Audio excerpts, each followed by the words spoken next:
വിശുദ്ധ മത്തായി എഴുതിയ സുവിശേഷം 10-ാം അധ്യായം 40 മുതൽ 42 വരെയുള്ള തിരുവചനങ്ങൾ. നിങ്ങളെ സ്വീകരിക്കുന്നവൻ എന്നെ സ്വീകരിക്കുന്നു, എന്നെ സ്വീകരിക്കുന്നവൻ എന്നെ അയച്ചവനെ സ്വീകരിക്കുന്നു. പ്രവാചകനെ പ്രവാചകനായി സ്വീകരിക്കുന്നവന് പ്രവാചകന്റെ പ്രതിഫലവും നീതിമാനെ നീതിമാനായി സ്വീകരിക്കുന്നവന് നീതിമാന്റെ പ്രതിഫലവും ലഭിക്കുന്നു. ഈ ചെറിയവരിൽ ഒരുവന് ശിഷ്യൻ എന്ന നിലയിൽ ഒരു പാത്രം വെള്ളമെങ്കിലും കൊടുക്കുന്നവന് പ്രതിഫലം ലഭിക്കാതിരിക്കുകയില്ലെന്ന് സത്യമായി ഞാൻ നിങ്ങളോട് പറയുന്നു. ഈശോയിൽ സ്നേഹമുള്ളവരെ, ഇപ്പോൾ നാം വായിച്ചു കേട്ട ഈ തിരുവചന ഭാഗത്തെ നമുക്ക് മനസ്സിലാക്കാൻ സാധിക്കുക, ഈശോ തൻ്റെ ശിഷ്യന്മാരെ പ്രേക്ഷിത ദൗത്യത്തിനായിട്ട് അയക്കുമ്പോൾ ശിഷ്യത്വത്തെക്കുറിച്ച് ഒരു കോംപ്രമൈസ് ഇല്ലാതെ നാം ചെയ്യേണ്ട ചില കാര്യങ്ങൾ പഠിപ്പിക്കുന്നതിനെക്കുറിച്ച് പറയുമ്പോഴാണ്. ഇവിടെ നമ്മൾ 10-ാം അധ്യായം 34 മുതൽ 42 വരെയുള്ള വചനങ്ങളെ ഒന്നിച്ച് കാണുമ്പോൾ ഈ വചനഭാഗത്തിൻ്റെ അർത്ഥം നമുക്ക് വ്യക്തമാകും.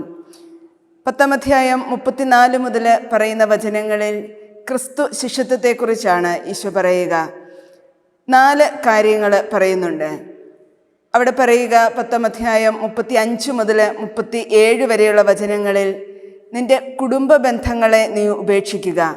ക്രിസ്തുവിനെ ശുശ്രൂഷിക്കുന്നവന് കുടുംബത്തോട് ബന്ധപ്പെട്ട ഒരു സ്വാർത്ഥ താല്പര്യം ഉണ്ടാകരുത് എന്ന് ഈശോ ഓർമ്മിപ്പിക്കുന്നു. രണ്ടാമത് ഈശോ പറയുക, നിന്റെ കുരിശെടുത്ത് നീ എന്നെ അനുഗമിക്കുന്നില്ലെങ്കിൽ നിന്റെ ശിഷ്യത്വം പൂർണ്ണതയിൽ എത്തുന്നില്ല. കുരിശെടുത്ത് അനുഗമിക്കുക എന്ന് പറയുമ്പോൾ അത് നമ്മളെ തന്നെ ഉപേക്ഷിക്കുന്നതിനെ സൂചിപ്പിക്കുകയാണ്. മൂന്നാമതായിട്ട് ഈശോ പറയുക, നിന്റെ ജീവനെ തന്നെ നിനക്ക് ഉപേക്ഷിക്കാൻ സാധിക്കുമ്പോഴാണ് ശിഷ്യത്വത്തിൽ നീ വളരുക എന്ന് പറഞ്ഞാൽ, നാം ഉപേക്ഷിക്കുമ്പോൾ നമ്മുടെ അഹത്തെ, നമ്മുടെ സ്വയത്തെ തന്നെ നാം ഉപേക്ഷിക്കേണ്ടിയിരിക്കുന്നു എന്ന് ഓർമ്മിപ്പിക്കുന്നു. എന്നിട്ടാണ് ഇന്ന് നാം വായിച്ചു കേട്ട ഈ തിരുവചന ഭാഗം ഈശോ പറയുന്നത്. അവിടെ പറയുക, നിങ്ങൾ എല്ലാവരെയും സ്വീകരിക്കുക, എല്ലാവരെയും സ്വാഗതം ചെയ്യുക, എന്നിട്ട് എല്ലാവരെയും ശുശ്രൂഷിക്കുക. അത് ശിഷ്യത്വത്തിൻ്റെ ഒരു വളർച്ചയെത്തിയ ഭാഗമാണ് എന്ന് പറഞ്ഞാൽ, ശിഷ്യത്വം അതിൻ്റെ വളർച്ചയുടെ പടികളിലൂടെ കടന്നു വരുമ്പോഴാണ്, അതിൻ്റെ അവസാന ഘട്ടത്തിലാണ് നാം കാണുക എല്ലാവരെയും സ്വീകരിക്കുവാനും എല്ലാവരെയും ശുശ്രൂഷിക്കുവാനും സാധിക്കുക എന്ന് പറയുക. മറ്റുള്ളവരെ കരുതാൻ, സ്നേഹിക്കാൻ ഒക്കെ കഴിയുമ്പോഴാണ് ശിഷ്യത്വത്തിൽ ക്രിസ്തുവിനെ മറ്റുള്ളവർക്ക് കൊടുക്കാൻ നമുക്ക് കഴിയുക. നമ്മളൊക്കെ ഏറ്റവും അധികം ശ്രദ്ധിക്കുന്നത് നമ്മളെ തന്നെയാണ്.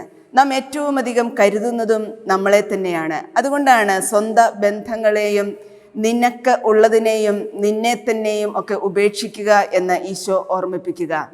ഈ ശിഷ്യത്വത്തെക്കുറിച്ചുള്ള വചനത്തിൻ്റെ വളർച്ച നാം കാണുക. പ്രതിഫലം ലഭിക്കുന്നതിനെക്കുറിച്ച് ഈശോ പറയുമ്പോൾ നമ്മളതിനെ നാം ചെയ്യുന്ന ഏതെങ്കിലുമൊക്കെ പ്രവൃത്തികൾക്ക് ലഭിക്കുന്ന ഒരു പ്രതിഫലം കണക്കെയാണ് പലപ്പോഴും മനസ്സിലാക്കുക. എന്നാൽ ഈശോ പറയുന്ന ഈ വചനത്തിന് കുറച്ചുകൂടി ആഴത്തിലുള്ള അർത്ഥ തലങ്ങളുണ്ട്. ഈശോയുടെ കാലത്ത് ഈശോയെ വീടുകളിൽ സ്വീകരിക്കുന്നവർ ഉണ്ടായിരുന്നു.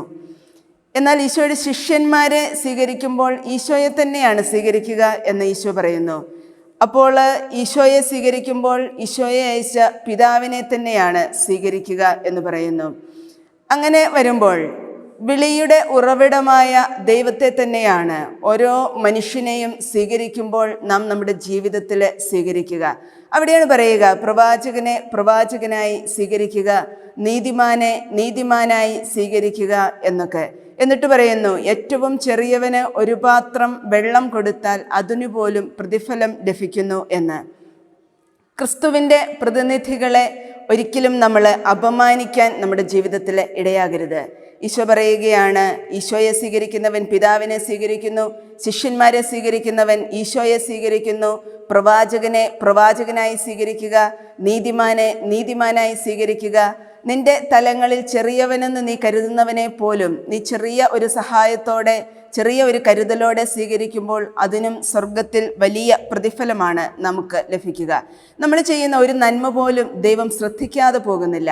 പലപ്പോഴും നാം വിചാരിക്കുക നമ്മൾ ചെയ്യുന്ന വലിയ പ്രവൃത്തികളും പുണ്യങ്ങളുമൊക്കെയാണ് ദൈവം ശ്രദ്ധിക്കുന്നതെന്ന്. അങ്ങനെയല്ല, ചെറുതിനെയെല്ലാം ദൈവം വളരെയധികം ശ്രദ്ധിക്കുന്നുണ്ട്. അതുകൊണ്ടാണ് ഇന്നത്തെ ഉദാഹരണത്തിൽ ഒരു പാത്രം വെള്ളം കൊടുക്കുക എന്ന് പറയുക. നമ്മളൊക്കെ ആർക്കാണ് ഒരു പാത്രം വെള്ളം കൊടുക്കില്ലാത്തത്? അത് കൊടുക്കുന്നതിന് പോലും പ്രതിഫലം ലഭിക്കുന്നു എന്ന് ഈശോ പറയുകയാണ്. ചെറിയവരിൽ ഒരുവന് നിങ്ങൾ ചെയ്യുമ്പോൾ എന്ന് പറയുന്നതിൻ്റെ അർത്ഥം നമുക്ക് കുറച്ചുകൂടി വ്യക്തമാവുക. താലന്തുകളുടെ ഉപമയിൽ ഈശോ പറയുന്നുണ്ട്.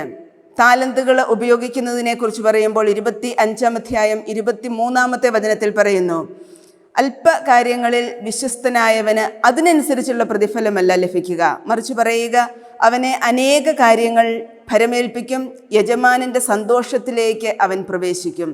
നമ്മൾ ചെയ്യുന്ന പ്രവൃത്തികൾക്ക് നമ്മൾ വിചാരിക്കുന്നതിൽ അധികമായ പ്രതിഫലമാണ് ദൈവം നൽകുക. നമ്മൾ ഈ ലോകത്തിൽ കൊടുക്കുന്നതിന് പകരമെന്ന് ആണ് എപ്പോഴും ചിന്തിക്കുക. എന്നാൽ ദൈവത്തിൻ്റെ കാഴ്ചപ്പാട് അങ്ങനെയല്ല. നമ്മൾ ചെയ്യുന്നതിന് വളരെ അധികമായിട്ടുള്ള പ്രതിഫലം ദൈവം നമുക്ക് തരുന്നു. നമ്മുടെ സഹായം ആവശ്യപ്പെട്ട് നമ്മുടെ മുൻപിൽ എത്തിയിട്ടുള്ള എത്ര ആളുകളെ നാം പലപ്പോഴും നിരാകരിച്ചു കളഞ്ഞിട്ടുണ്ട്. നമ്മുടെ സ്നേഹവും കരുതലും പരിഗണനയും ഒക്കെ അർഹിച്ച് അത് ആഗ്രഹിച്ച് നമ്മുടെ മുൻപിലെത്തിയ ആരെയെങ്കിലുമൊക്കെ നമ്മളെ വേദനിപ്പിക്കാനോ വിഷമിപ്പിക്കാനോ ഉപേക്ഷിക്കാനോ ഒക്കെ ഇടയായിട്ടുണ്ടെങ്കിൽ ദൈവത്തോട് നമുക്ക് മാപ്പ് ചോദിക്കാം. അർഹമായ ബഹുമാനം നൽകാതെ ആരെയെങ്കിലുമൊക്കെ നമ്മൾ സ്വീകരിക്കാൻ ഇടയായിട്ടുണ്ടെങ്കിൽ നമുക്ക് ദൈവത്തിൻ്റെ സന്നിധിയിൽ നമ്മെ തന്നെ പരിശോധിക്കാം. നമ്മൾ ചെയ്യുന്ന പ്രവൃത്തികൾക്ക് ഈ ലോകത്തിൽ തന്നെ അംഗീകാരവും ബഹുമാനവും ഒക്കെ ലഭിക്കുമ്പോൾ അത് ഇവിടെ തന്നെ തീർന്നു പോവുകയാണ്. അതുകൊണ്ടാണ് ഇന്നത്തെ വചനഭാഗത്തിൽ ഒരു ചെറിയവന് നിങ്ങൾ ചെയ്യുന്ന പ്രവൃത്തിക്കും പ്രതിഫലം ലഭിക്കുമെന്ന് പറയുമ്പോൾ നിത്യ ജീവിതത്തെക്കുറിച്ച് കുറച്ചുകൂടി ആഴമായ ചിന്തയുള്ളവരും എപ്പോഴും ചിന്തിക്കുന്നവരും ജാഗ്രതയുള്ളവരുമൊക്കെ ആയിരിക്കണമെന്ന് ഈശോ നമ്മളെ ഓർമ്മിപ്പിക്കുന്നു. ദൈവം നമ്മെ അനുഗ്രഹിക്കട്ടെ.